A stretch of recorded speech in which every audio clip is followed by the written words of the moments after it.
hello. Yeah, this is Lost 40 Day Drinker. I've heard it. You know, everybody tossing it around, but I've yet to have it. That was it the blackberry? The blackberry bramble? Bramble. Yeah. Oh, man. That was awesome. It's one of my favorites, but this one, he said, oh, day drinks, it's like noon, so day drinker. And Lost 40, it's delicious. Right on. Thank you. Yeah, the blackberry one is my all-time, I think, from them. It's such a unique... It's different for sure. It's that aftertaste for Yeah. me, that after hit.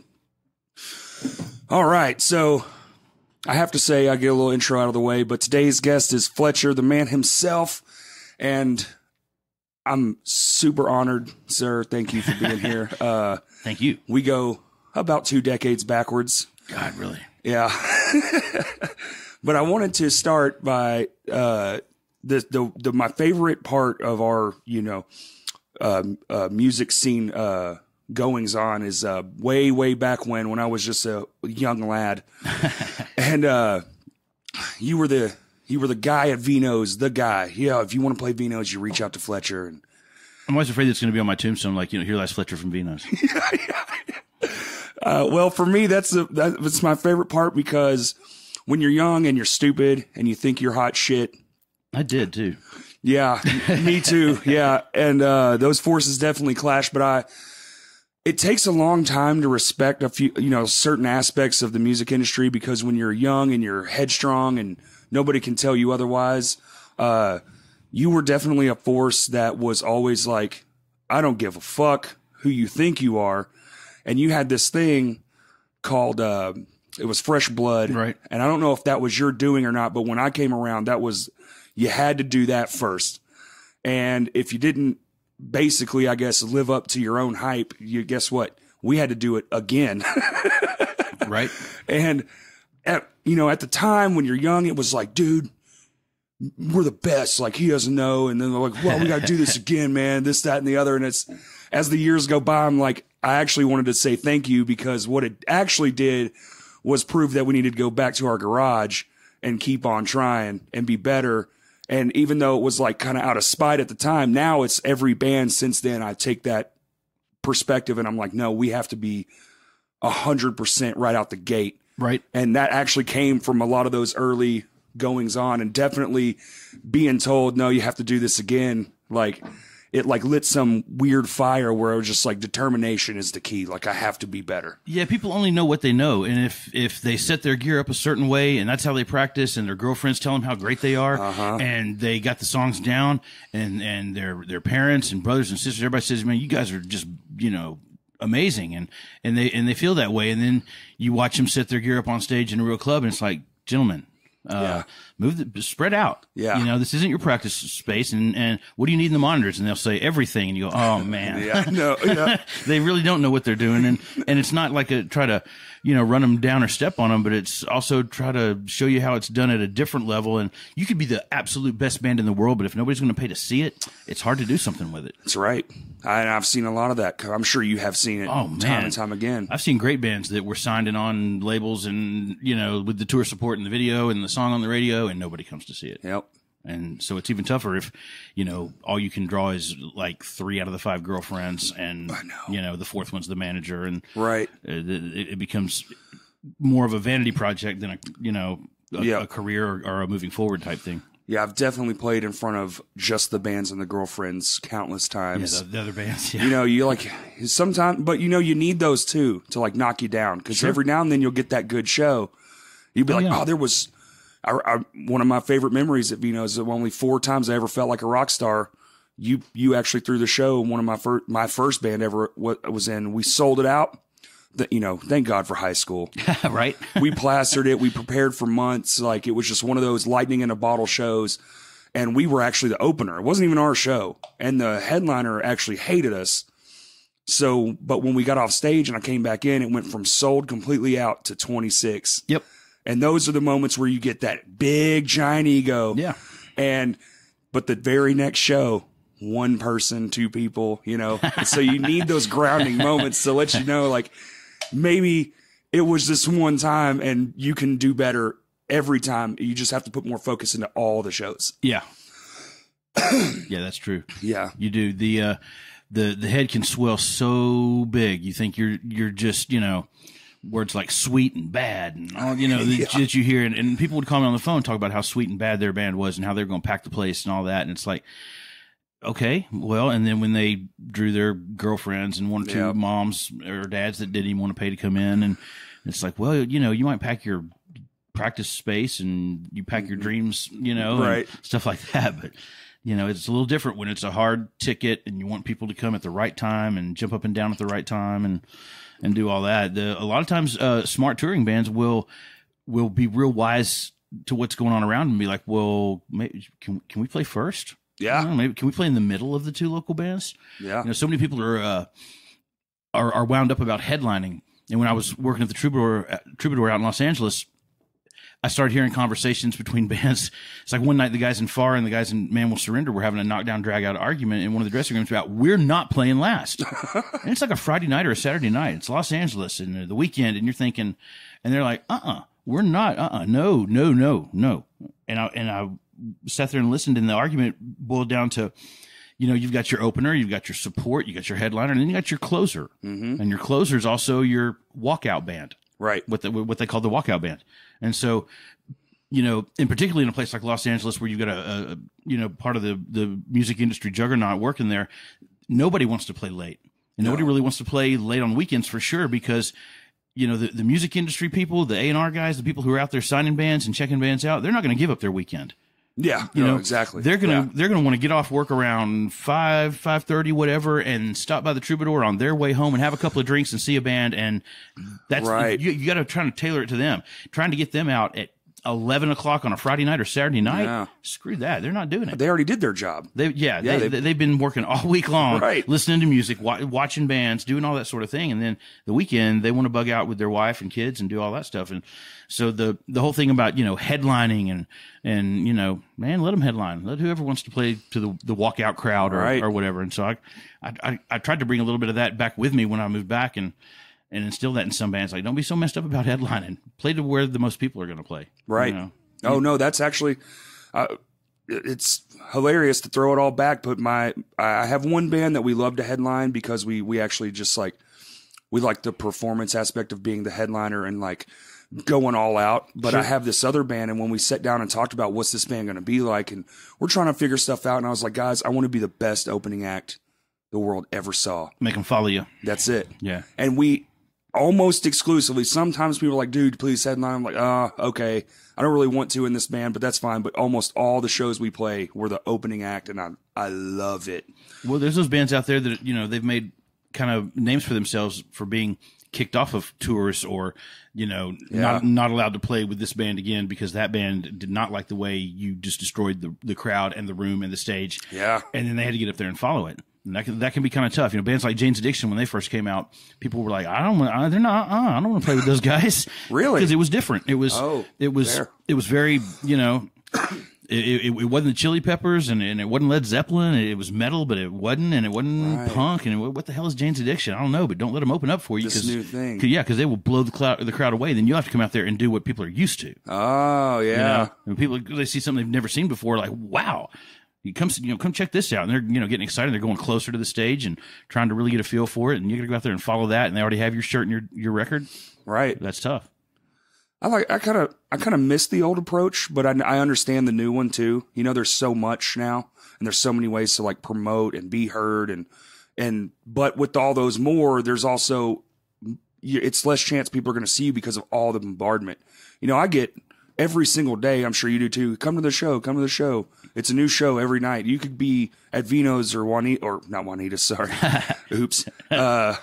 Rev Room, Stickies, all these places any night of the week and see something.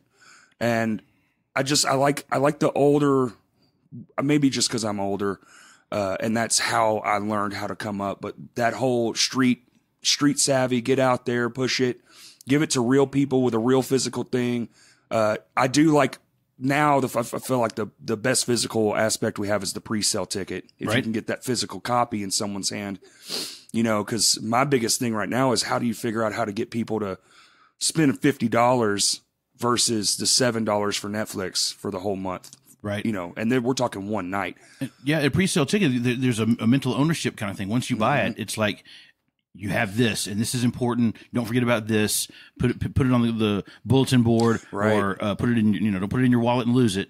To die in there with all the rest of the condoms or whatever you stuck in there over the years. Old business cards. And yeah, but that mental ownership thing where you are now invested and a part of this event. And I used to throw a lot of shows where I would just give it a name or something, because if you can make people think it's this event, it's this singular thing. You could take the same 4 bands that played last week, put them on 3 weeks from now, and call it the Apocalypse in August. People are like, dude, have you heard? Are you going? Right. What? The Apocalypse in August.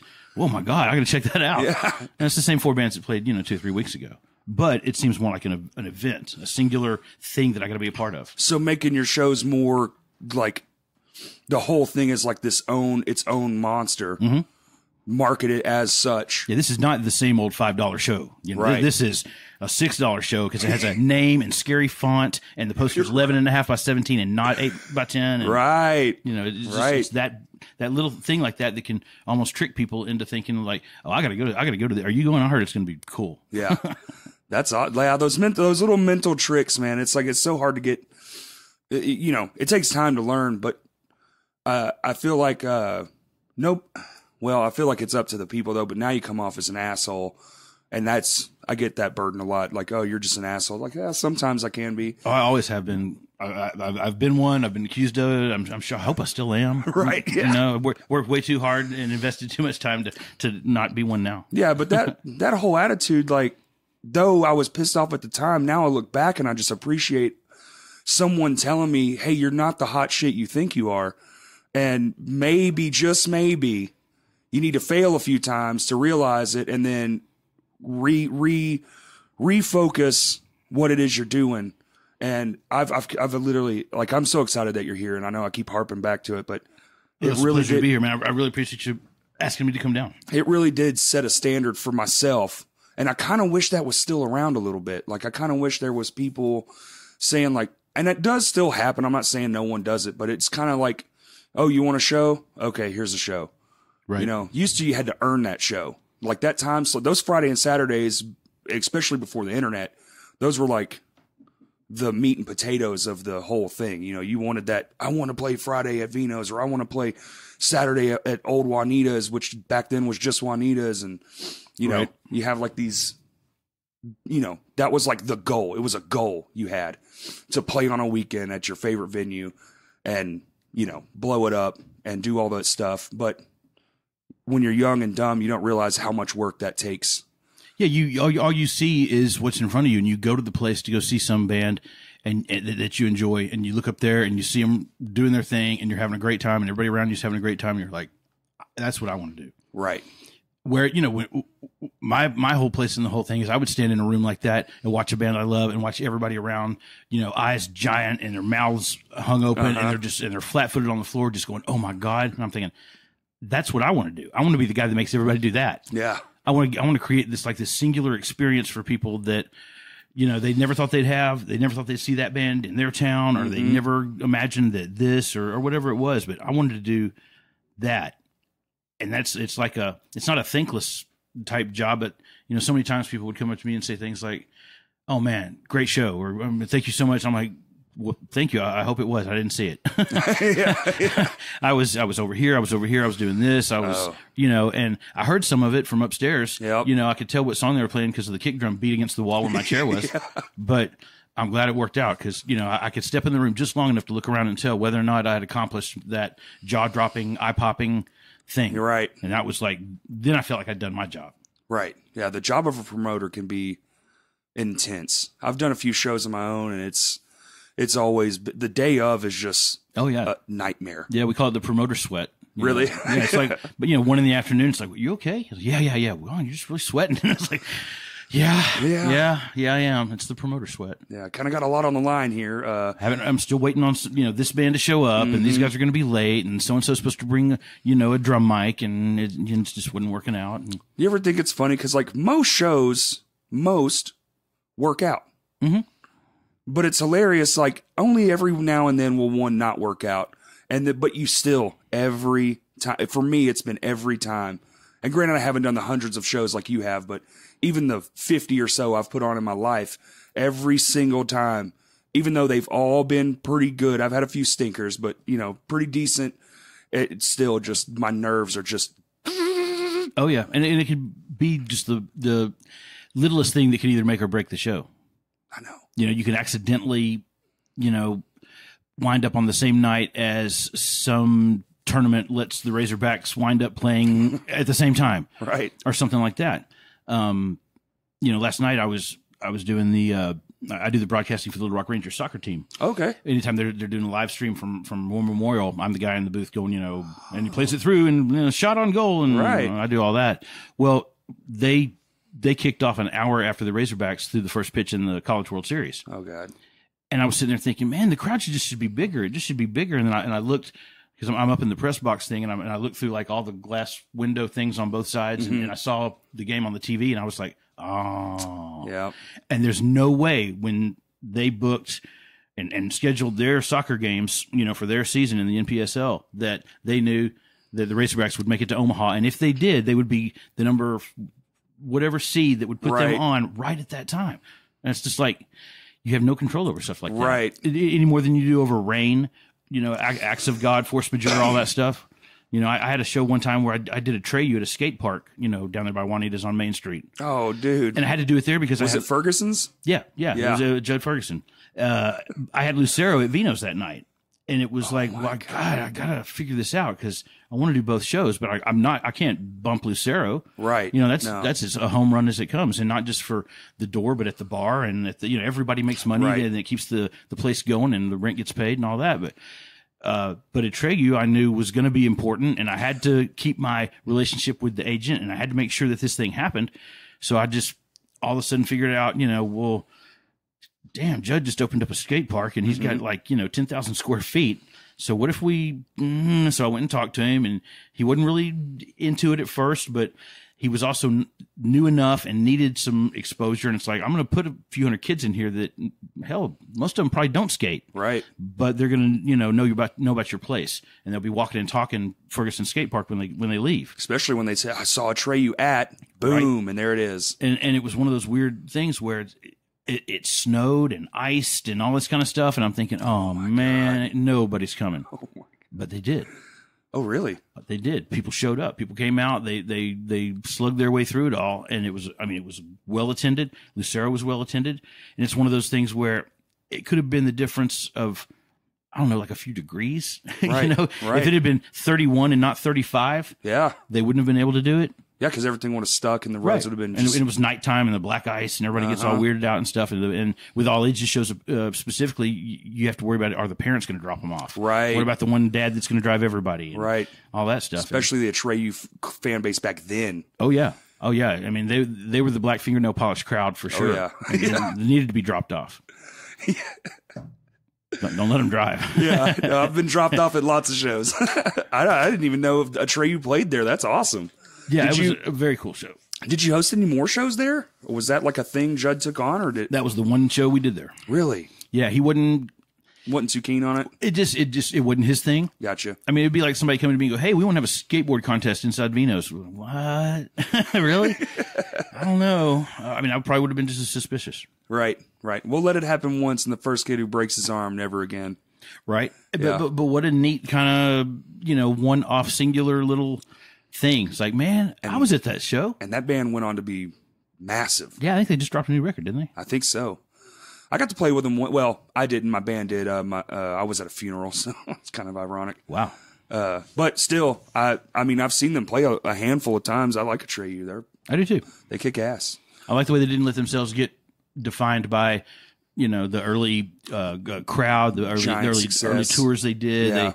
Yeah. They were definitely part of the hot topicization of rock and roll at the time. Yeah. But they kind of, I don't know, that one record, was it something about the bull something, or the lead sails and paper? Oh yeah, paper anchors. Yeah. And they had the song on there that sounded just like Slayer. It was like no. It's just like Slayer, which before they'd kind of sounded like, I don't know. They had these like cool, like raw kind of verses. They'd get to the chorus and it sounded like Winger or some 80s pop metal. Yeah. Ooh, ah, kind of chorus. Yeah. Their drummer can sing like a motherfucker. Yeah. I'm surprised he hasn't blown his voice out. Well, or done his own kind of side project. Yeah, like the kid from Under Oath. You know, he'd had the one band. You know, he can sing. Yeah, the Almost. Yeah, that is surprising actually because he can sing unreal. He can really sing, and he's incredibly friendly. Oh yeah. I had the honor to eat lunch with him one time, and it was just me. You know how these big bands come through and they have the catering. They have the giant tent. You just kind of go and show up. And I was on a run the whole time, and I come back, and I'm sitting there alone, and you know, him being him, he comes through the line, and I'm the only guy in there. And so instead of sitting by himself, he comes over, hey, what's up, man? And I was like, that's really fucking cool, dude. I was not expecting that. And then just, you know, ate a falafel and talked to the Trade guy and then went back to work. I was at the Milwaukee Metal Fest one time. I was traveling with Living Sacrifice when I managed them, and they were playing up there. And it was the year that there was a tour out that had like DRI, TSOL, The Business. It had like all these old punk rockers. Like dude's older than me, and I'm 50 years old right now. Right. But the guy's older than me. And I went to the catering thing, and I'm going through the line, I'm getting all my stuff, and I looked around, and there's like all the people sitting around, and then there's like this one table of dudes that look like my uncles and stuff. And so I just went and I sat down over there, and they kind of, you know, took me in there like, oh, right, yeah, you one of your kids playing or something like that. No, I'm just trying to make $1. Yep.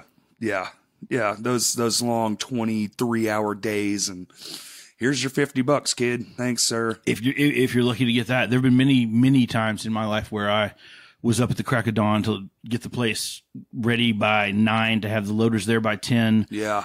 And then you don't leave until you've loaded the band out at like 2 a.m. the next day. At least. And you're home by 3, and it's like, wow, I just pulled a 21-hour day. Yeah.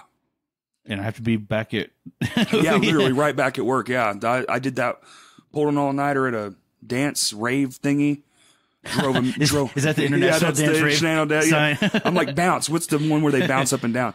It's the one they blow the whistle. Yeah. And then I go to somewhere way up north, and then I do a whole show there, and then I drive all the way back. It was almost in Missouri, and then I drive all the way back home. So it was like 3 full days, and I think I walked away with like $200.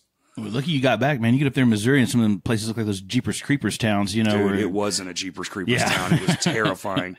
I was like, Dad, can we never come here again? Like, you just drive down the interstate in Missouri and look on the left and the right, and it's like, oh man, I think that was the Jeepers Creepers house. Yeah. Pretty sure serial killers live right there. Oh yeah. So you said you're 50 now? Oh yeah. Turned 50 in December. Well, let's time travel a little bit. How did you get into this? I know you came from California, correct? I lived out in Los Angeles for 4 years, but I'm from Little Rock. Oh, okay. I was going to Memphis State over in Memphis. This is back when the Antenna Club was still open. The Antenna Club was like the kind of stop in the Mid-South back in the 80s for alternative music. You could play the Masquerade in Atlanta. You could play whatever you could find in like Dallas or Austin or whatever. And there was St. Louis and New Orleans, but it was just kind of this dead zone here. And the Antenna Club, being easy to access either on 55 or 40, wound up catching a ton of shows. I mean, they lost money on REM 3 or 4 times before REM ever hit. Oh, wow. You know, they were the little place in the middle of nowhere to do a show back then. Yeah. I mean, wow. I mean, everybody and their dog played there back in the day. And so I'm in Memphis, and going to Memphis State out of high school is one of the reasons I went was because of the Antenna Club. When I was in high school, I saw Black Flag, the Circle Jerks, UK Subs, the Exploited, a lot of the UK punk stuff, because that's the only place it could play. And Memphis was close enough where I could tell my mom I'm going to the UALR Research Library and I'm going to study because I have this thing I'm going to do.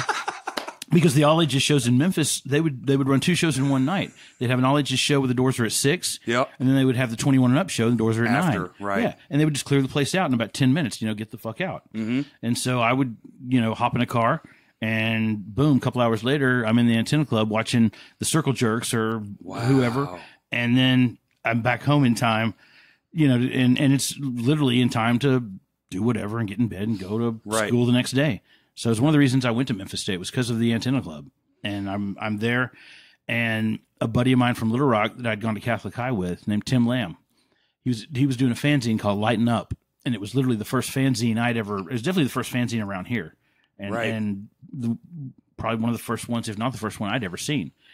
And it was literally, newsprint, Kinko's, cut and paste, Xerox, put it together, stapled kind of thing. And he did it all himself? He did it all himself. Wow. And we played soccer together. And so I think I showed up at soccer practice one day in high school, and I don't know, it was like some silly hair British new wave band shirt, like ABC or right. You know, some band like Skinny Tie Band. Okay. And he was like, "Oh, you're into that?" I was like, "Oh, well, you know, I didn't know if it was a good point or a bad point." When he pointed to me, I'm like, "Well, yeah, kind of." And he's like, "Oh, well, have you heard?" And I realized, well, he's into this too. He's kind of knowledgeable. And first time I ever, you know, went to his house and saw his record collection, I was just absolutely floored.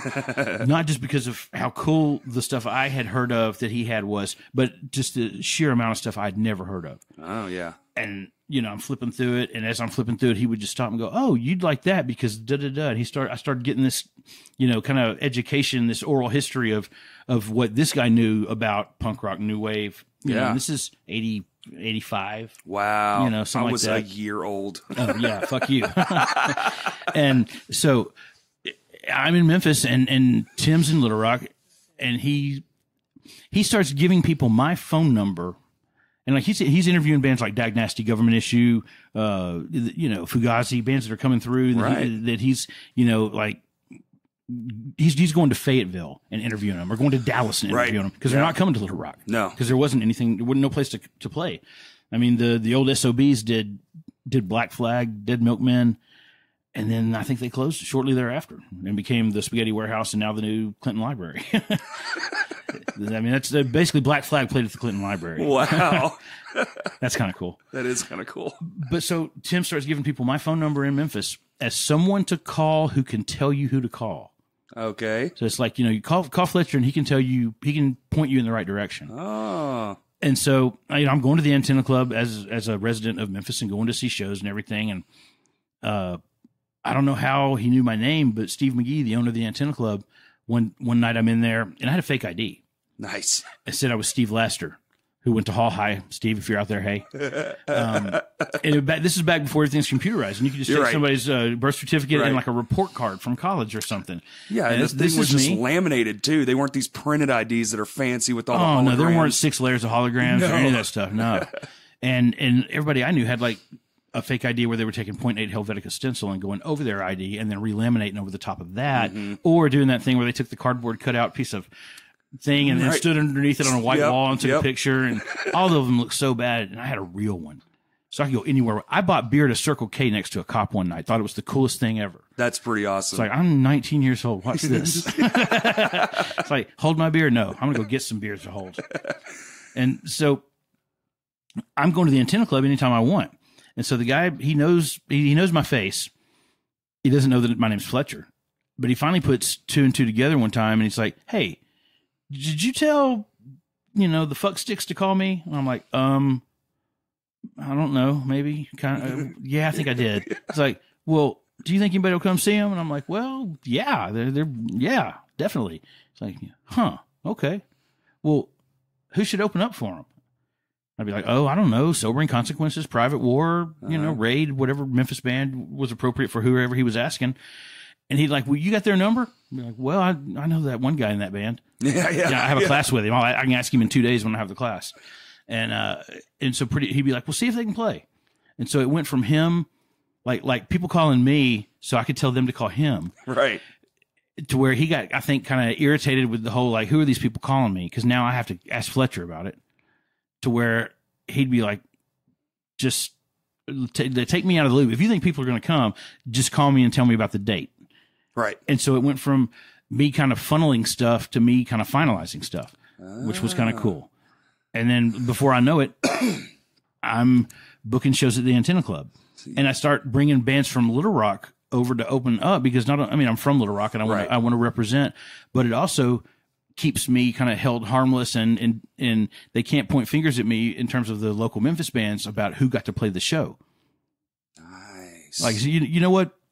Y'all are all being stupid about it and nobody gets to play it. I'm going to get a band from another city. There you go. You know, and that way it also drew people from Little Rock to come to the Antenna Club because it's only 2 hours away. Yeah, it's super close. I go to shows in Memphis all the time. Yeah, exactly. Yeah, still. And so once you realize that stuff's going on and you're getting, you know, 5 or 6 people per car or who can drive and whatever and getting people to come over, it made sense to do shows with Substance and Fishwagon and some of the Little Rock bands. Trusty, obviously. Trusty, there you go. You know, I did several shows with Trusty. You know, Substance changed their name on stage. They were called Buzz Factory, their first couple of shows. Yeah. And I put them on with Social Distortion at the Antenna, and they literally came out on stage first song and said, "Hey, you know, they changed their name like on the mic right then, right before the first song." Wild. Which was kind of cool. That is cool. Well, if you're going to, try to get the word out pre-internet, a room with a few hundred people in it is a good start. Good start. And, yeah, so literally I started out doing shows as being the guy to call to tell you who to call. So you oddly fell backwards into being this promoter guy who no just intention. was, you were just a middle ground man for a little bit. I was doing Tim a favor by telling people he knew who to call. Isn't that something? And then the next thing I know, I'm like being told, well, then, can you call him and find out? And can you, blah, blah, blah. And just, tell him to send that shit to your house. Talking about the package with all the stuff and the posters and press kits. Yeah. Yep. Back when people sent stuff through the mail. Yep. Everything's electronic now. Yeah. The EPK. Yeah. I remember the first time I saw that, I was like, oh, this is actually kind of cool. I just have to click the thing. I don't have to pull out the CD and check out all the art. It's all just right here in a single link. Or the worst part is you get that press kit from the band who's like somebody's dad's a lawyer or something. So you get the legal binder with like 2 strings and two buttons. God. And it's like, how do I get this open? It's a fucking monkey puzzle. I don't know how to get this open.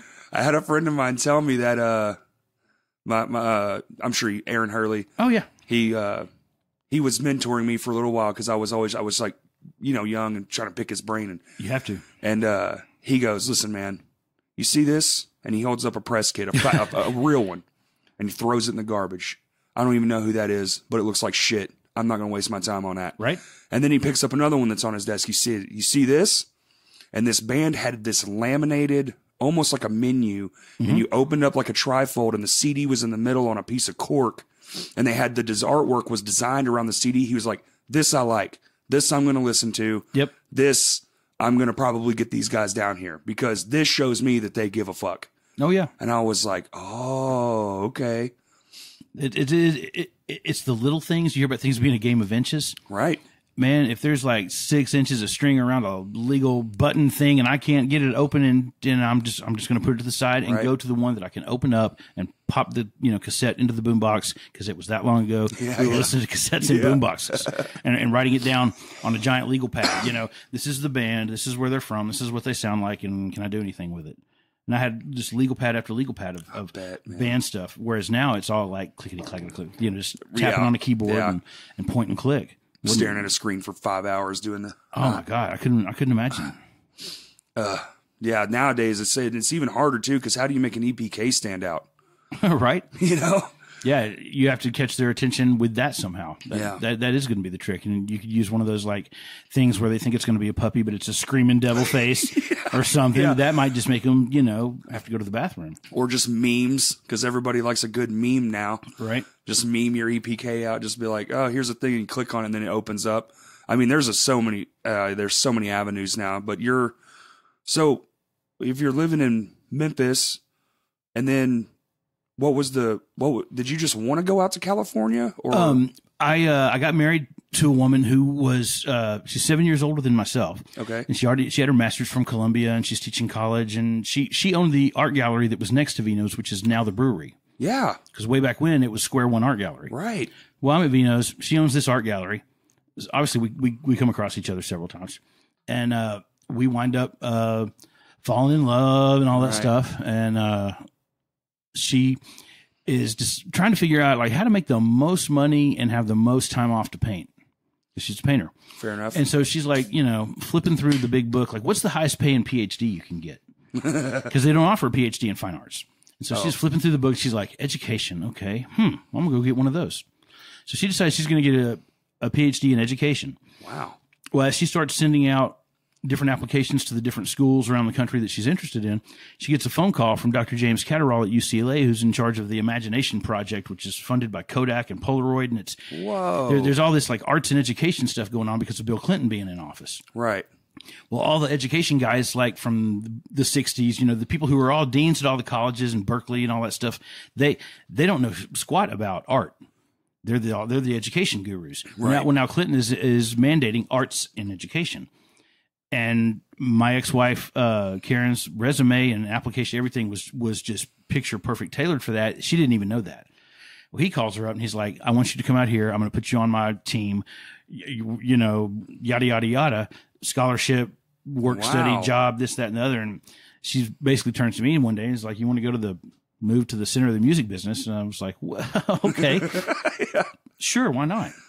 And, so boom, there I am. I'm in Los Angeles, and I'd done the Antenna Club in Memphis. I'd done Vino's in Little Rock. And like the one thing that I always had to take with me that I always tell people is the guy that taught me the business, Steve McGee from the Antenna Club. The first thing he said was, you can't book your record collection. Nobody gives a shit about your record collection. Cause it's yours. It's yours. Exactly. Those are your records. That's what you care about.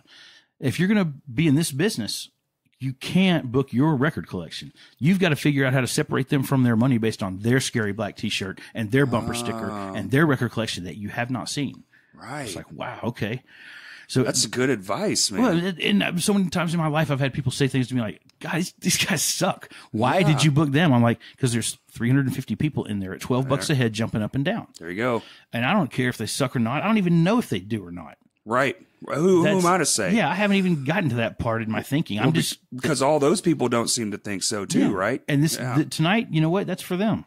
Exactly. I'm just, you know, if I can walk back there and their eyes are popping and their jaws are dropping, I did my job right. Boom. I don't have to have that record in my collection in order to feel good about myself and making other people happy. Right. Yeah. And when it's all said and done and the smoke clears and you're peeling off, you know, $20 bills and going, wow, this did all right. People like that band. So actually, you know, cool guy, you're kind of the odd man out because everybody in there doesn't think they suck.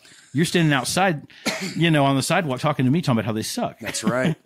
I've been on both sides of that coin. I was that guy, and then I learned my lesson, and now I'm just like, you know, if it's not for me, I'm not going to shit on it, but clearly they have an audience. Well, and after time, you start to be able to differentiate and appreciate the subtle things that make certain bands within certain genres the bands that they are and why they separate from the pack, you know, whether it's, you know, they have an amazing guitar player, an amazing drummer, the guy writes great lyrics, whatever it is, right?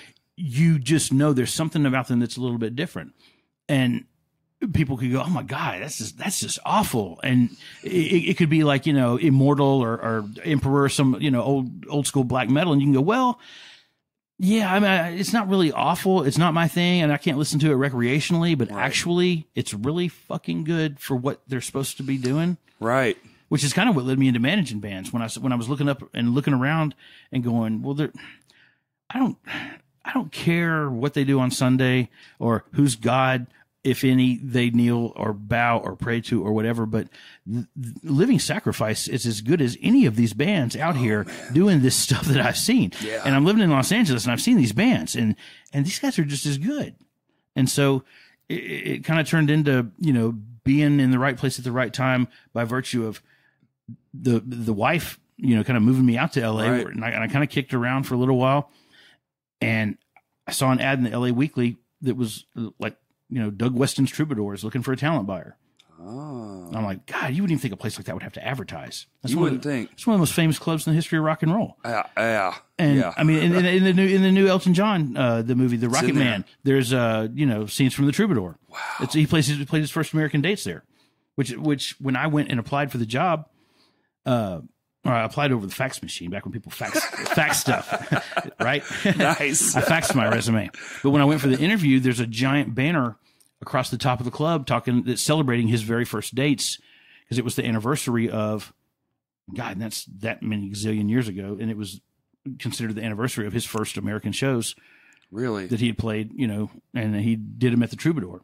And I'd known the Troubadour as a famous club, you know, right up there with the Whiskey and the Roxy and all that kind of stuff. Oh man! In fact, the first weekend I was in Los Angeles when I moved there, I went to the Troubadour on the guest list to go see Life of Agony and Carcass because I had just done Typo Negative at Vino's right before I moved out of town, and it was with the same agent. Oh, okay. And he was like, "Hey, you're going to be in L.A.? Well, you know, I got so and so and so and so," and I'm like, God, you know, I'm a huge fan. So, and he put me on the guest list and.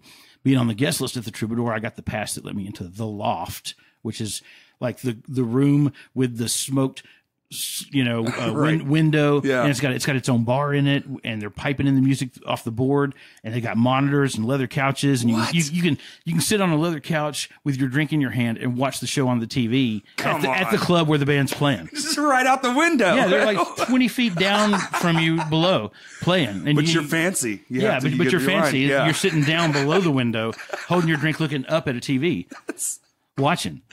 And so I knew that the Troubadour was cool. That's badass, man. And they're like, they're taking just blind applications for something like this. That blew me away. So That I was is like, kind of mind blowing, even for the time. Yeah, like I know paper was a big deal, but oh yeah, I had nothing to lose. So I thought, well, I could not send it in, all right, and never know, or I could send it in, and who knows?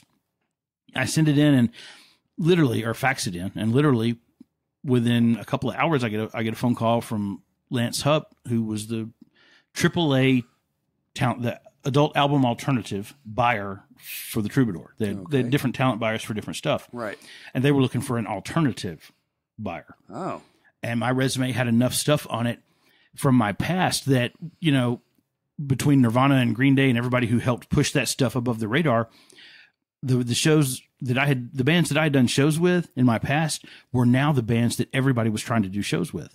Oh, because now Hole and Green Day and stuff like that, they're all getting massive. It's huge. Yeah. And so my resume looked as good as a lot of people's. And the one thing that worked in my favor is that I wasn't some LA guy already jaded and that everybody knew, who had an opinion about and all that stuff. So he calls me in, interviews me, gives me the job. That's so cool. All of a sudden, boom, I've got keys to the Troubadour. That's so fucking cool, man. And I'm like 26, 27 years old. What? At the time, and have keys to the Troubadour. And immediately, because I'm the new guy at the Troubadour, and the Troubadour has such a place in how things work in the live music scene out there, all of a sudden there's people that I never even thought about trying to know or talk to or become acquainted with, because they are so big and monolithically, that, and now they're wanting to buy me a drink, and they're wanting to talk to me because they need me. Whoa. Because what a strange feeling that must have been. Oh, dude, it was probably 2 or 3 weeks into the tenure when we have a show coming up with Sleater Kinney. Oh. And they were the big buzz, huge, giant indie, and everybody and their dog, and particularly the females, because of that angle, were trying to get in. And I mean, I took phone calls from, Exane Cervenka and Courtney Love and Alanis Morissette and all these people that week. Well, then we turn around about 2 weeks after that and we do Radiohead's only West. Well, actually, it was their only club show. It was the Saturday before the Tuesday that OK Computer came out.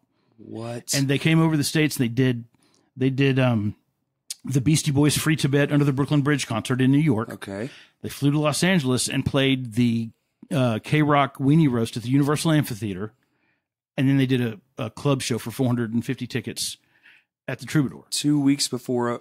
3 or 4 days. 3 or 4 days before OK Computer. Yeah, it was the Saturday before the Tuesday that record dropped. Holy shit. I remember getting the press kit from them and everything. Press kit from Radiohead. It was like whatever Capitol Records or whoever sent over, and it was like a Sony Walkman that was somehow, it had a copy of the record on cassette in it.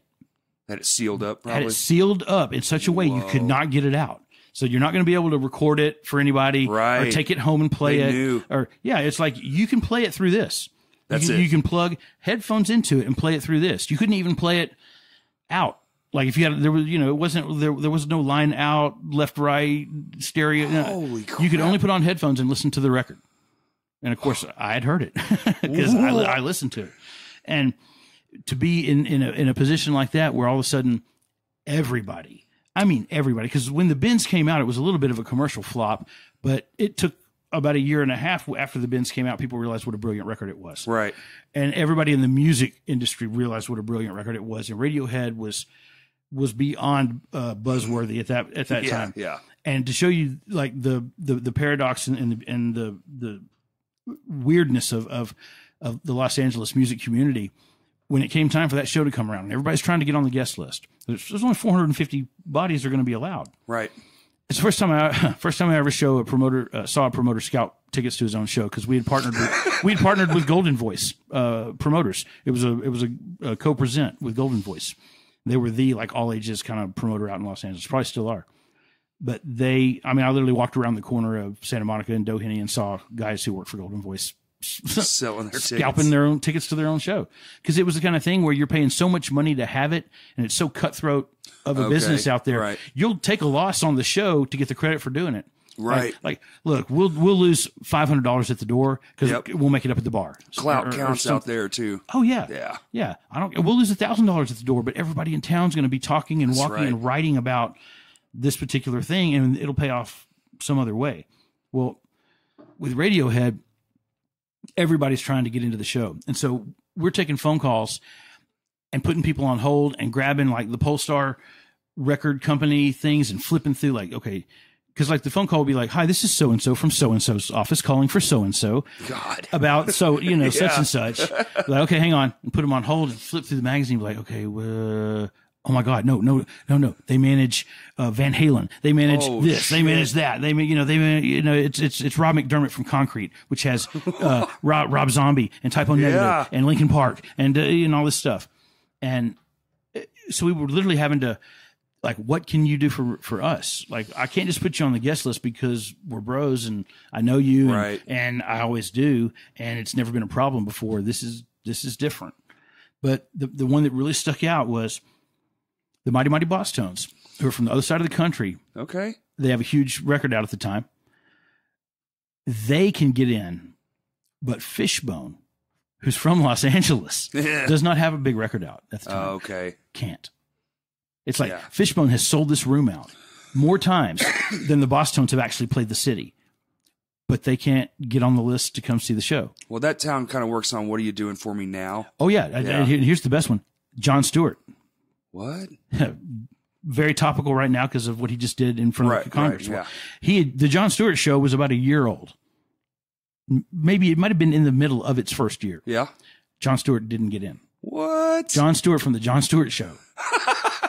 It's named after him. Yeah. I have my own perhaps you've seen it. It's on television. I have my own show. Right. There's my name. And I'm a huge fan of it because I'd seen Quicksand on the John Stewart Show. Right. He was having bands on his show that made sense to me. And I have to take a phone call and tell John Stewart from the John Stewart Show, I can't help you. Sorry. Got to pay like everybody else. No, you can't. Sold out. There's no way. You can't pay. I can't even put you on the list. So crazy. Yeah. That was crazy. That's kind of when it really hit me, like what I was doing and the level that I was doing it at. Man. Because I'm going to go to that Radiohead show. Hell yeah. And my wife had like just graduated. She went through the PhD program at UCLA in record time, like set a record in how quick she went through it. And her graduation was that Saturday afternoon. Jesus. And then that night, I'm standing next to her in the loft watching Radiohead because I can't be down there on the floor with all those people. No. I'm up here with the beautiful people. Fancy. Yeah, because the door to this room is like right next to the door to my office. So I'm fancy. And I look up at one point, I turned to my wife to say something, except it's not her. She had gone to the bathroom or something. And it's Ewan McGregor from Trainspotting, which has just made this big splash. And I look at him and I'm like, and he like looks at me and smiles because I'm like staring at him going, you're not my wife. and so I turn to my right naturally because you do that look around thing. Yeah. And when I turn to my right, it's Alanis Morissette who smiles and taps me on the shoulder because we had a moment at the Sleater Kinney show a few weeks earlier. Wow. Yeah. Wow. Yeah. Wow. It was wow for sure. Oh my God. But that kind of just took it to that totally different level where it's like I got to learn like some business parts of this because there's ways to be nice and there's ways to tactfully say no and politely decline and all that sort of stuff. But you got to know when and where to do that sort of thing. When to shut up, when to talk, when to listen.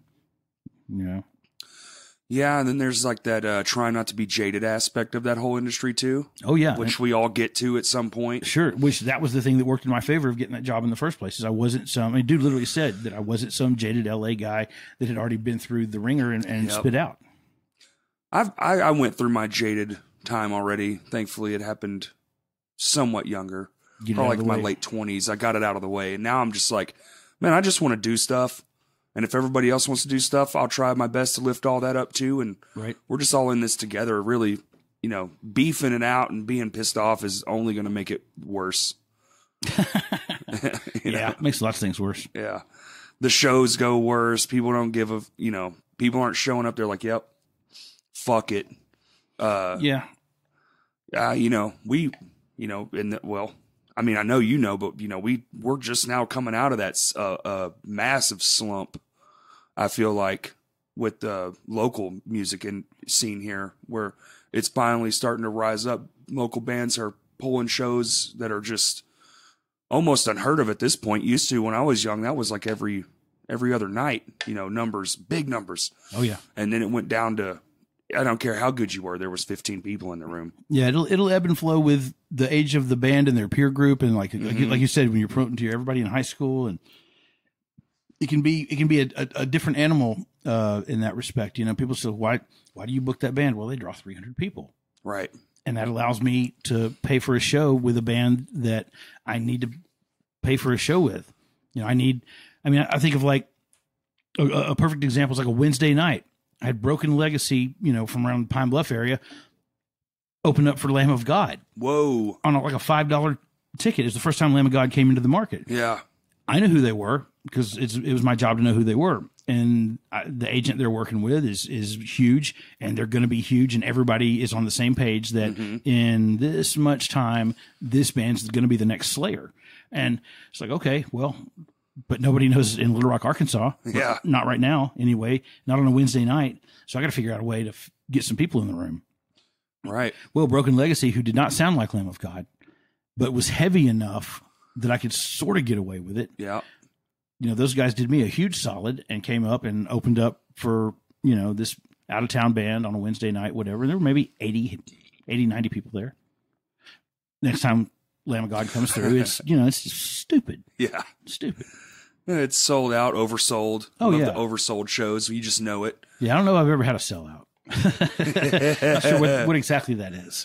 Yeah. Oh, no, there's room in the brewery. Yeah. Standing there.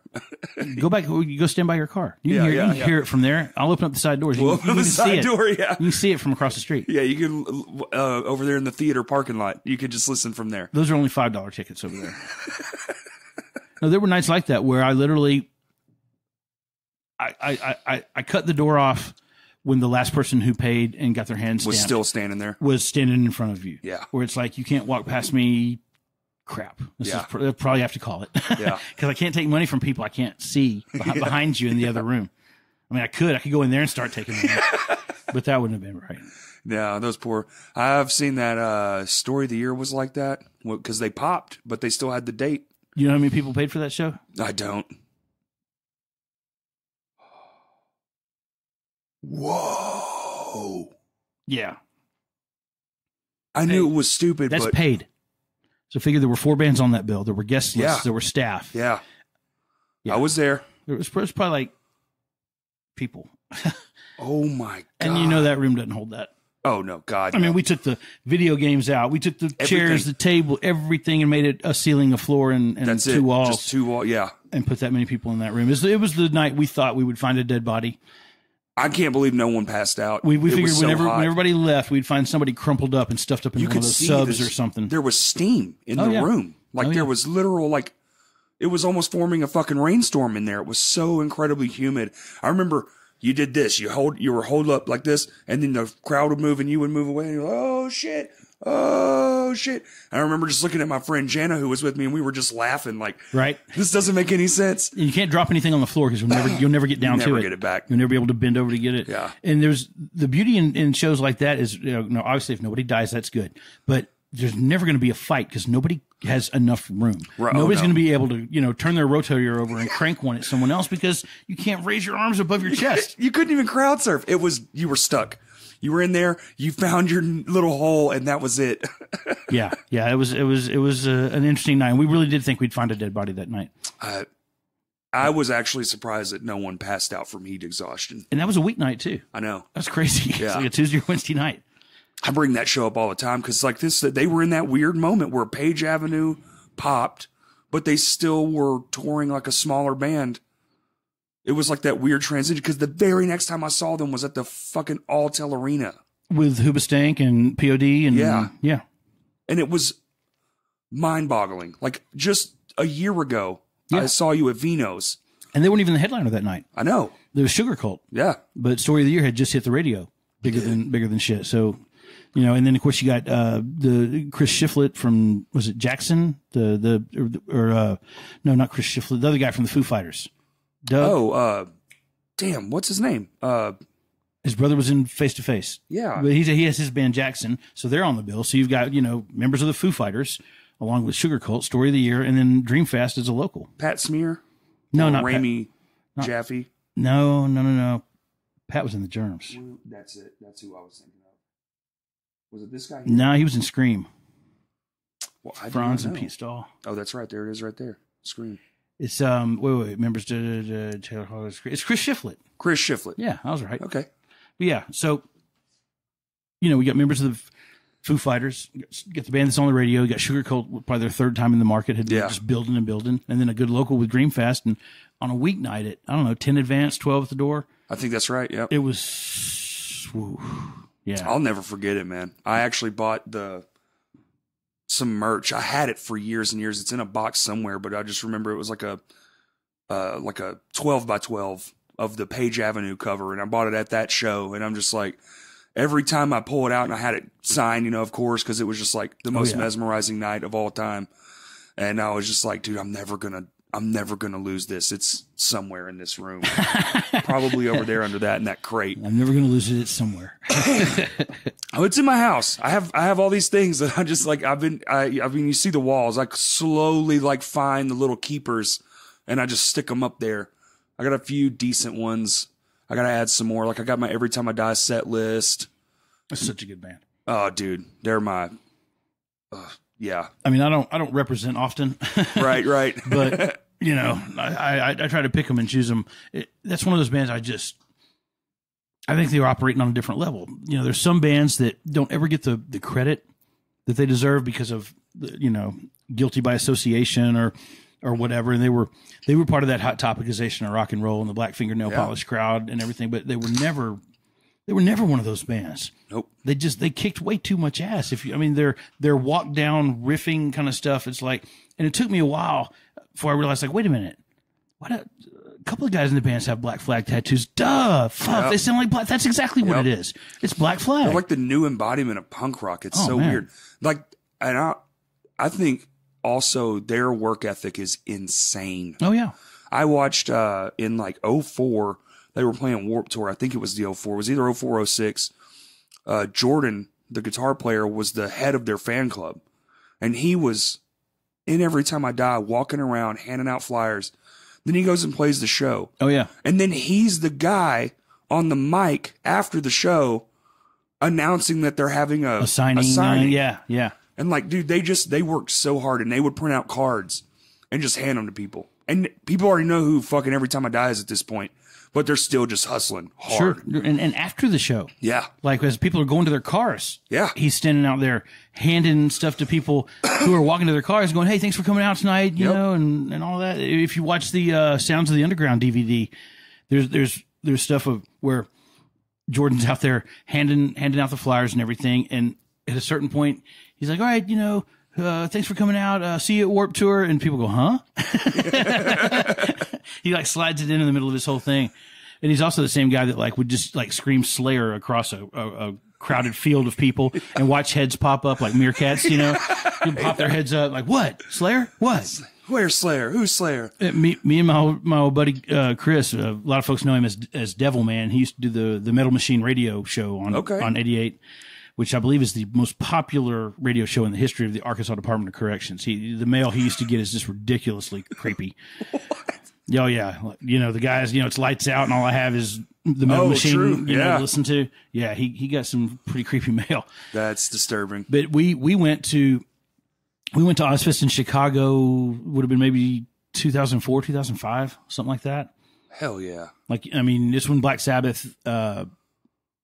Well, obviously they Black Sabbath, but Iron Maiden Oh, okay. And they were only playing the first 4 records, stuff off the first 4 records. Iron Maiden supporting Black Sabbath, like Shadows Fall, In Flames, Mastodon, that year. And we went to like the food court during, it was like the set by the band who won the contest on VH1 Band. Okay. Like I did a show with them at Vino's and can't even remember their name because they were such a we won a contest type band. And makes perfect sense. In fact, I even had to tell one of them that to his face, like, get your shit straight, man. You were on TV. Yeah. That's all. Nobody's here because they like your band. They're here because they saw you on TV. Yep. And he kind of got a little bit more humble. But we're at the food court while they're playing because they were awful. And it was like them and Wicked Wisdom, which were just awful. Mm-hmm. Jada Pinkett Smith's band. Yeah. Which was really kind of funny because you could see at that particular show, I guess maybe because it was Chicago, Will Smith was on the side of the stage. And me and Devilman had the hookup because we're both in the business at the time. So we have the passes and we can go anywhere we want. Right. So we're on the side of the stage and we're watching Will Smith jump up and down like he likes it, like he's into it, like they're good, Yeah. And this was the year all the Scandinavian bands were on the tour. It was like Soilwork, The Haunted, In Flames, Arch Enemy. Okay. All those bands are there. And all these dudes are standing like behind Will Smith with their arms crossed, just looking like big giant Viking dudes. Yeah. And they're all subtly elbowing each other and smiling, And at one point, one of them even does his imitation of jumping up and down like Will Smith was jumping up and down to his old lady's band. Dude. They were terrible, terrible. So, but we're sitting all that stuff out. We're over in the food court, and I'm like, man, how much longer do we have?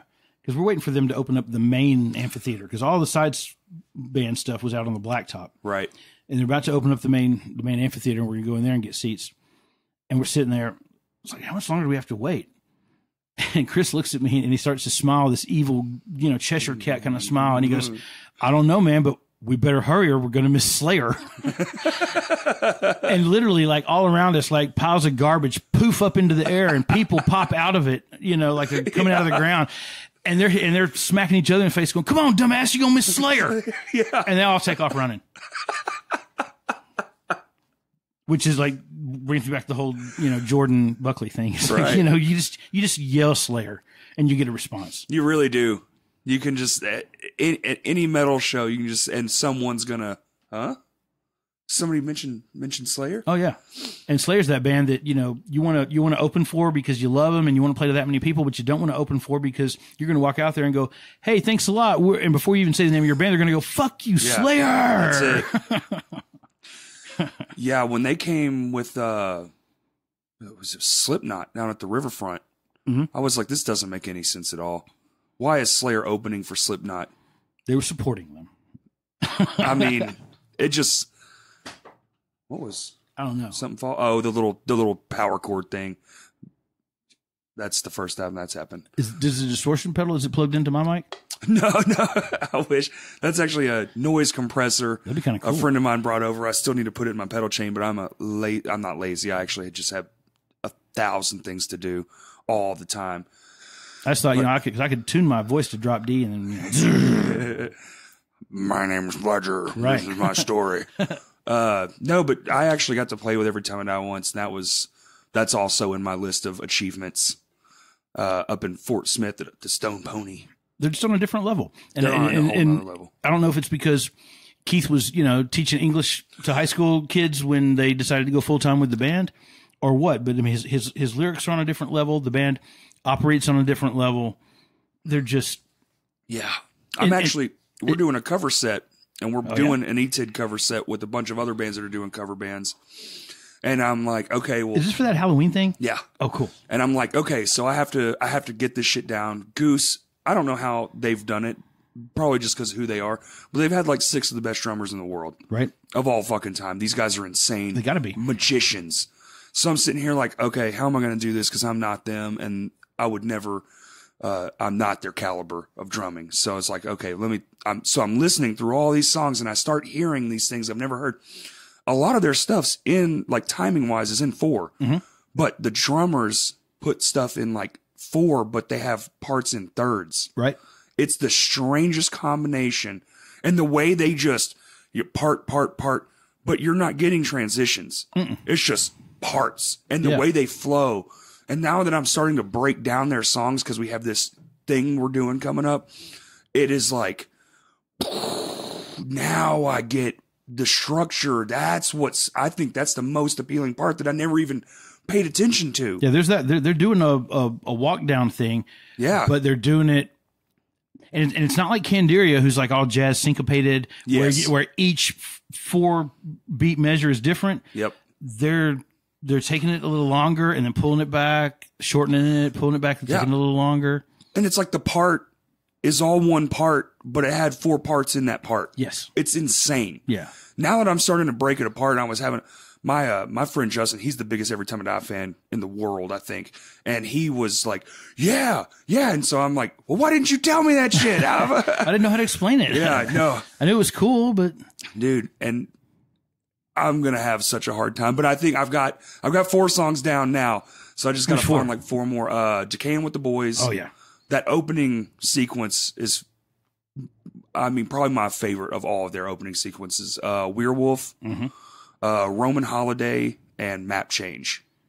Werewolf, is that You're Only Living Till You're Ready to Die? Yeah. Boom, boom, boom, da boom, da boom, da boom, da. The most southern metal song of all time, I think. Next to Maline's Tough as John Jacobs for me. God, I love that band. God. Yeah. What's up with Dallas? Is he alive? He's alive, man, but, hanging on. He's still that wreck. He had a 4-wheeler accident and just like ripped his face off, and it just disgusting. Yeah. The doctor's telling me he shouldn't even be alive, but he's slowly recovering, but I don't think he's ever gonna, I don't think we're ever going to see it again. I just thought it was one of the most punk rock things possible to walk away from Under Oath as they started to sell 20,000 records a week. That had to. I mean, they were on the whatever stage of the Warped Tour, and they go from selling 20,000 records a year to 20,000 a week. Yeah. And like out of the blue, I get a phone call from the girl at Flower Booking, who there you go, Flower Booking, and at the time, Flower was doing like Super Chunk and the Archers of Loaf, and they were doing a lot of like indie rock and stuff, but a lot of just like what would be called like college rock. They weren't doing anything heavy. Under Oath was really literally the first heavy thing they took on, and I was like, what, Suzanne, why, really? The same Under Oath? There's not some other band called Under Oath? But, because they were death metal first. Oh yeah. They were speed. And then they weren't. And it is kind of weird, that whole transition they had. And then they became, gold record selling. Oh yeah. You're only chasing safety. Really. I mean, that just took it to a different place. Whole nother level. I remember watching the first time they came through here and being one of those haters, like, it's not Dallas, I don't like it. And Spencer's up there doing his best, and nobody came out because they were all, fuck this band too. And then the very next time I saw them, dude, it was they killed it. It was the best, because they were still. For myself, being that Under Oath is one of my favorite bands of all time, I got to see the only tour where Spencer had to do songs from Changing of Times, Acts of Depression. He was trying to do those Dallas Taylor songs because the other stuff they were still writing. Sure. They barely had any of it. And the album was so far from coming out. It was a whole nother year till the album came out. Yeah. And then he had his own style. And then Define the Great Line and so on and so forth. But I wish I wouldn't have been so mad when I was there. Because that's so I could have enjoyed the uniqueness of that. I like the way you said it. I wish I hadn't have been so mad. You can't take that back. But I went because Under Oath, for myself, was one of those first bands. It was Living Sacrifice, Zao, Under Oath, Embodiment, Logic 34. All those bands were like the first things I was injected with. You got to listen to this. And I think Sacrifice and Zao were the first two I ever heard that weren't like Korn, Limp Bizkit, right? Bone Thugs and Harmony. That was my top go-tos back then before that. And then I just fell in love. And then it was from that. Watched Under Oath play with Dallas a few times. I didn't think songs could sound that way. Right. Hanging from the rafters and shit because he was crazy as a loon. Yeah, he was. I guess he still is. Yeah, I would assume so. I don't think he can see very well anymore, but I feel so sorry for him. Yeah, that's terrible. Yeah. That's funny you mentioned Living Sacrifice and Zao, because that's probably the first two bands I managed. Yeah. What was that like? I wanted to ask because, at the time they were God tier. Yeah. I remember I started managing Living Sacrifice because I was just in a position where I felt like I could help some friends of mine that deserved it because they were just as good as anybody else out there doing that stuff. Right. And I just felt like I could, you know, somehow get them a leg up in the general market and secular music and stuff. You know, I got them hooked up with Bay Ridge Talent, which at the time was booking Cannibal Corpse and 6 Feet Under and King Diamond and Hatebreed. And I mean, they were the New York City tough guy, technical metal, whatever it was, agency. And it took me forever to get them with them because those guys had never heard of a Christian SoundScan. They just thought that SoundScan was SoundScan. Right. And I'm talking to John Finberg, the agent, and I'm like, you know, it's a guy I've been doing shows with for years. I'm telling him, look, you need to take this band on that I'm managing. They're making noise. They're selling records. And he's like, well, send me a SoundScan. Or no, he said, I'll pull a SoundScan. So he pulls it. He calls me back and he's like, you guys have sold like, I'm like, no, pull a Christian SoundScan. He goes, huh? A what? And I'm like, go back, pull a Christian sound. He calls me back about 30 minutes later. He goes, I think we might have something here. Yeah. Like, you guys have actually sold like 30,000 records and not 3. Yeah. It's like, yeah. The other 27 of them were at Mardell, you know, but yeah, they've sold records. Man. And it was funny that it then became this interesting equation of like the band I'm managing will put money in your band's pocket. You know, I'm having conversations with, you know, like Gunther Davis at World Management, who managed Lamb of God and Morbid Angel and Mayhem and all this stuff. And it's like, you know, you've done this many people in this town every time. Well, my band does this many people in that town at the same ticket price. None of the people who come to see my band are going to come see your band. Yeah. They don't give a shit about your band. Yeah. They haven't heard any of the Morbid Angel albums, and they're not gonna. But they will pay $15 to come watch my band open up for Morbid Angel. And, you know, and then also Morbid Angels fans. Morbid Angels fans, they'll dig it. Right. They'll like it. And ironically enough, Morbid Angel and Trey, whatever his name is, the drummer, they were the one band that did not see it that way in terms of just because they're Christian. Oh, yeah. So we wound up doing a tour with Nile and playing some dates with Cannibal Corpse instead. And those people got it right away. Yeah. It's like, wow, there's like, you know, we usually do like 400 people here and there's 750 people here tonight. We don't have a new record out. What's up? Well, those are 350 brand new faces. Yep. They don't know your band. They don't care about your band. They came for this band. And I'd be sitting in the merch booth next to the Nile guy or the Cannibal Corpse guy, and you're like, wow, y'all sure are doing good tonight. You know, I've got a line as far as you can see of kids buying stuff. And he's standing up every now and then thinking he's going to sell them something. It's like, no, that's just somebody standing next to the person that I'm selling something to. Man, so you were in on the ground floor of that whole wave. Oh, yeah. Because what came after those days was insane. I mean, it defined underground music for a solid decade. Oh, yeah. And the way that the Tooth and Nail and Solid State bands and of that genre were able to kind of raise it up, whether it's Devil Wears Prada, August Burns Red, any of that stuff. It all of a sudden was just taken and treated differently. I mean, when Jamie Jasta wore a Living Sacrifice shirt on the cover of Metal Maniacs, it was like, whoa. Yeah. Making all the noise. Oh, yeah. And they did so many things. And I remember the early days, like nobody, like I saw Beloved with 15 people. Oh, that's such a good band. At the front line, Michael's place on University. And then the very next time they come through, sadly, it's their going away tour. Yep. But Vino's is packed front to back. Everyone's singing every word to both albums, The Running and Failure On. And it's just like, and it's just, what a wild time to get. I remember kind of not, I won't say not being as accepting or as open to it, but I'm managing Living Sacrifice, and Bruce just keeps trying to tell me about this band Zayo. Right. And I'm, you know, I'm not to poo-poo it or anything, but I'm just like thinking at the time, like, yeah. You know, of course you're excited about this band. You're producing their record. You want me to hear it. Of course you do. Well, that was right down here in Benton, right? They were doing that? They did it with Barry Pointer at Pointer's Place. Pointer's Place, okay. Which I guess was in Hillcrest at the time, or Stiff Station. Okay. But, you know, I'm thinking, you know, well, sure you want me to hear it. You know, it's kind of like, you know, you drew something at school and you want to put it on the refrigerator. You know, you're proud of it.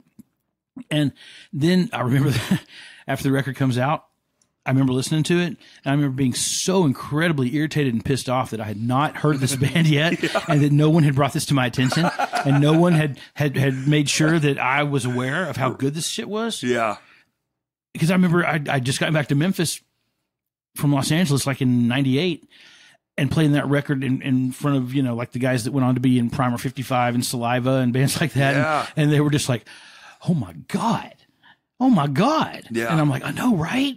And so I had to quickly get on board with those guys and try and, you know, between Zao and Living Sacrifice, it kind of helped me do the band managing kind of thing along with the promoting kind of thing. Well, I also assume the stories I hear about Zao, they were slightly volatile. That's a good word. Dysfunctional is, you know, probably the flagship word for that band. I mean, they are literally out there playing now with no original members. I know. It's weird. So you can always, but they came back with original members, right? Like, wasn't their return? Didn't they bring somebody back? I mean, I can't remember actually. I mean, I know Russ is back. Russ, that's it. But he's not original though. I don't think so. I don't think so. If you look at Splinter Stars, The Birth of Separation, that first record, yeah, I don't think any of those guys are playing. You know, and once you lost Jesse Smith, that's Zao. He was Zao. He was my point of contact for managing the band, for dealing with the band. But he's also the same person who sent me, Dear John, we're firing you fax over the fax machine. Okay. Know? They still owe me $500, Jesse. Hey, Jesse, if you're listening, if you're out there. People don't forget. You know, what was funny is he came through on some show, like playing support or something, and I told Samantha, like, when you settled with the band, like, look Jesse right now and tell him that you gave the money to me because I told you it was cool because he, you know, just to you know, rile him up a little bit. Just to set him off, Mr. Temper. Right. Yeah, my favorite, actually, I think the first song I ever heard from them was 5 Year Winter. Still my favorite song. Zao is, my God, man. Their live shows, and they would cover that AC/DC song too. Mm-hmm. Holy shit. They used to play here like every other week, it felt like sometimes. Them and Haste the Day. I don't know what was going on, but it felt like Haste the Day, which ironically enough is probably the best, like, Zao sounding. Yep. After Zao, like the first band that yep. came up going, we want to sound like that, and they sure did. Maybe even a little bit better with some records. Yeah, I'm not a huge fan of some of it, but the early, from Pressure of the Hinges backwards, I like all of it. The one with that creepy girl face on the front, God, that one. That's a wild record, man. The one that opens up. Yeah. And it still has it's got Blue 42 and Substance and some of that stuff at the end. Blue 42, man. That's so kick ass. Do you have any points to, like, what was like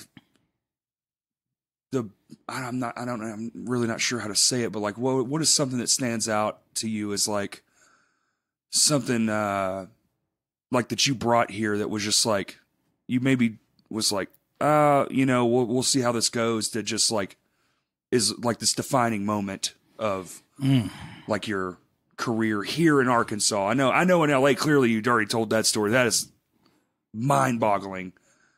But I was thinking, like, what was that same thing but here? The one that really kind of blew my mind that made me even do it like a double take about what had just happened was when we brought 1,400 people to the River Market to see Fugazi.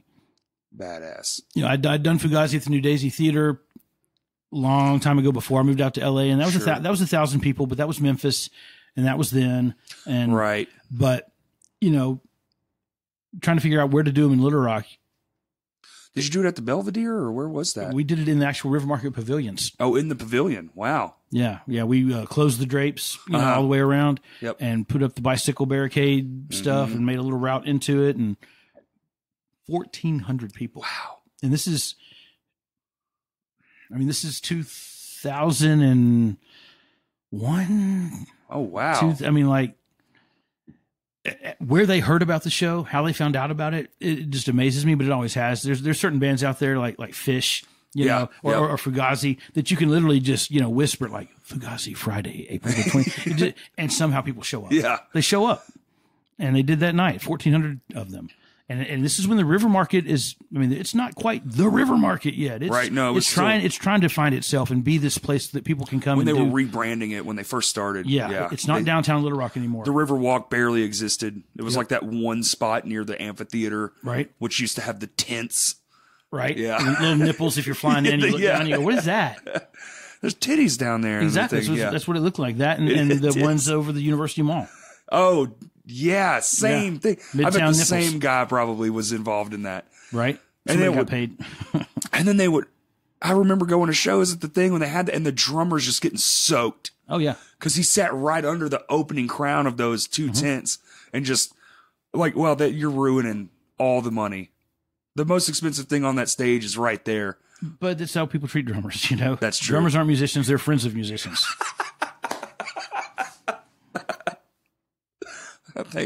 I'm glad I play guitar too. Right? But I think 1,400 people in the River Market for Fugazi was just like, holy shit. That's insane. Like, wow. I worked Skrillex there, and I don't think there was that many people there. That's a lot of damn people in that pavilion. At that time? Yeah. For this particular kind of band, we're talking about a band that no radio play, no video, no stack of merchandise at the mall. No, I mean, like, you know, no YouTube, nothing, because the internet barely exists. Yeah, no, I mean, you either knew who Fugazi was or you didn't. And like I say, you just whisper that they're going to play a show, and people show up. They figure it out, and they certainly did that night. And you know, the Little Rock City Convention Bureau, Park and Recreation, all those people that governed us, they just were in love with us. Oh, really? Oh, well, you brought 1,400 people, yeah. And all those people had to park and pay to park and find something to eat and drink, waiting in line. Yep. And everybody got patronized, and all the restaurants on the street were just overwhelmed, and, you know, record nights of food and drink, and they weren't expecting it. And that's awesome. Yeah, they just thought we were just so great, and it felt like I felt like I'd done something that impacted not just, you know, the kid who never thought he would see those people in his town, you know, 10 feet away on stage, but everybody. Everybody made money that night. That's the thing about shows. They're economy boosters. Like, oh, yeah. You know, one band comes through, 400 people are downtown at the Rev Room. They all got to do something. Oh, yeah. Because they're all going to get there slightly early. They're paying to park. Again, and Gus's is right there now. Oh, yeah. And then you got Sticky's right down the street. So you have all these delicious food options, not to mention the pizza and all that stuff. And I think Damn Good Pies has a spot right there now. They're right there by Sonny Williams. So like endless possibilities, delicious. Yeah. And then you get to catch a band and then buy a couple beers, have good fun with your friends. Yep.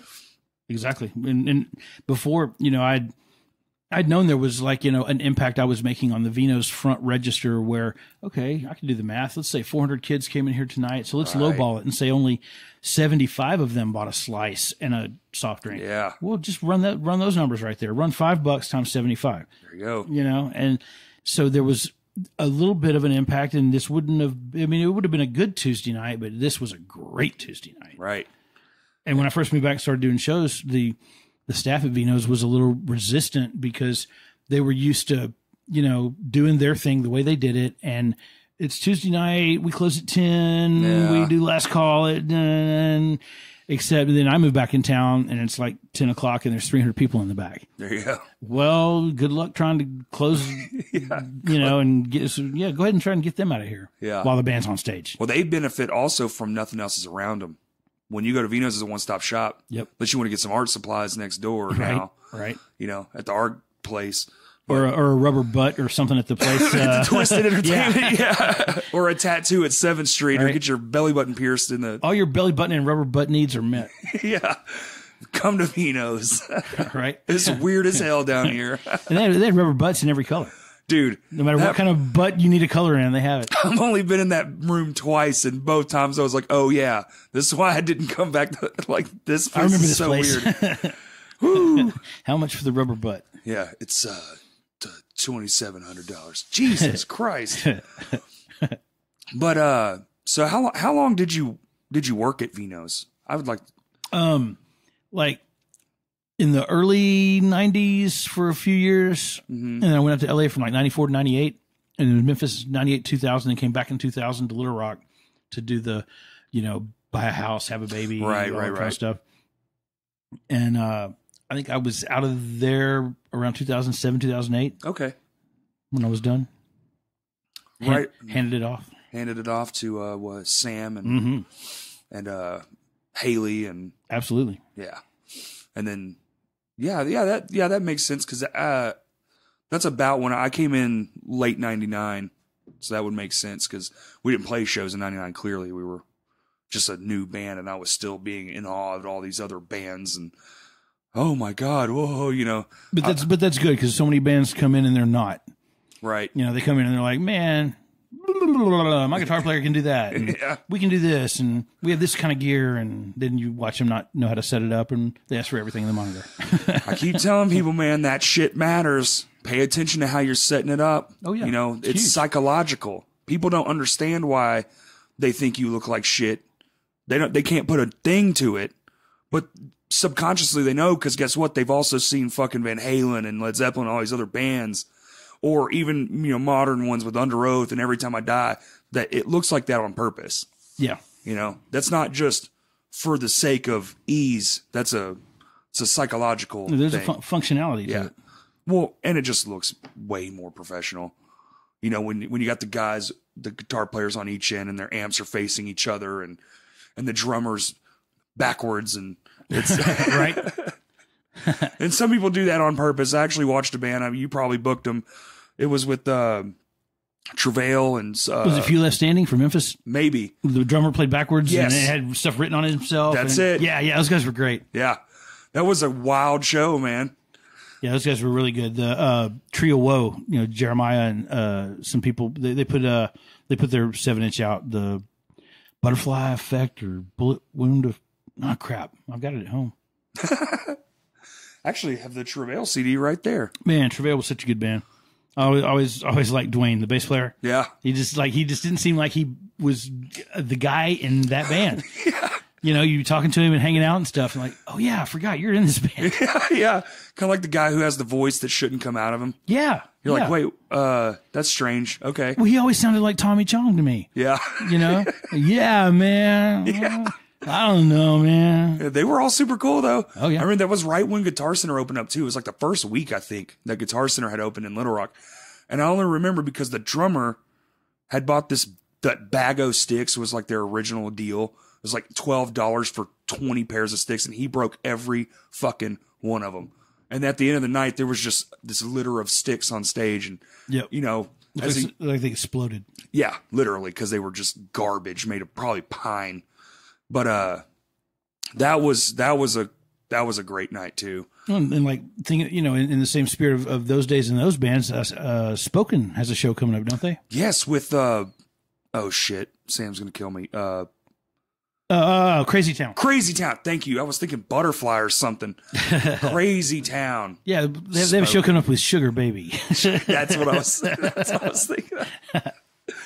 That I'm actually going to go to, but to see Spoken, not. Is it still Spoken? Is Matt still singing? Is it still like that? I don't know. But you know, I guess you have to go to find out. Yeah. You know, show up. I can't remember what the tickets. What are you still booking any at all these days? Not at all. Not at all. Out of the game, huh?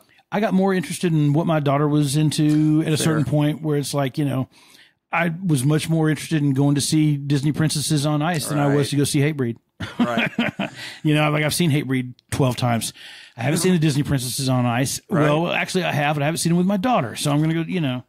And I have noticed something too. All my friends have kids. I'm childless, but it is more exciting when they're excited. Oh yeah. Cause you're like, kind of like, oh, so it kind of makes me appreciate, like sometimes I harp on my friends, like that's fucking stupid. Cause I don't have kids and they're like, I'm going to whatever. And I'm just giving them shit. Go see the Wiggles. Yeah.